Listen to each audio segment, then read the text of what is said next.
টিলিঙা মন্দিৰ আজি আপোনালোকক টিলিঙা মন্দিৰৰ বিষয়ে ক'ম। তিনিচুকীয়া জিলাৰ পৰা 30 কিলোমিটাৰ নিলগতে বৰডুবিতে টিলিঙা মন্দিৰ অৱস্থিত। 1965 চনত প্ৰতিষ্ঠা হৈছিল এই মন্দিৰটো। এজন চাহ শ্ৰমিকে এটি শিৱলিংগ দেখি চাহ বাগিচাৰ কৰ্তৃপক্ষক বিষয়টি অৱগত কৰে আৰু তাৰ পাছতেই ইয়াত এটা মন্দিৰ স্থাপন হয়।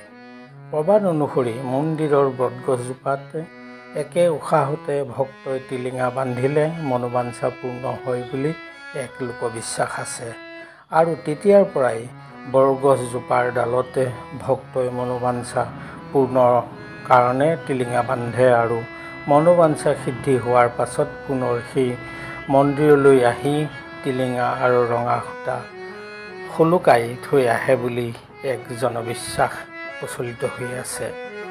গছজোপাত ইমানেই টিলিঙা হৈছে যে ইয়াৰ ওজন বটগছজোপাই বহন কৰিব নোৱাৰা অৱস্থা হৈছে।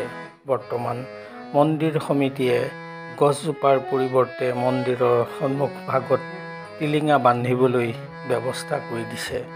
এই মন্দিৰটোৱে ঘণ্টাৰ ভাষা বুজি পোৱা এক মন্দিৰ বুলি বিশ্বাস হয়। ঘণ্টাসহ অহা ভক্তসকলে ইয়ালৈ আহে নিজৰ আশা আকাংক্ষা পূৰণৰ বাবে, যেনে স্বাস্থ্য, প্ৰেম, শান্তি, সফলতা লাভ কৰিবলৈ, আৰু এই ঘণ্টাবোৰেই পূৰ্ণ প্ৰতিশ্ৰুতিৰ সাক্ষী হৈ ৰয়।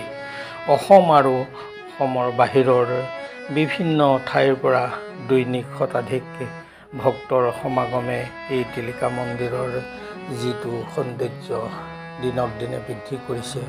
গতিকে আমি সকলোৱে এই টিলিঙা মন্দিৰলৈ আহি স্বচক্ষে উপভোগ কৰোঁ আহক।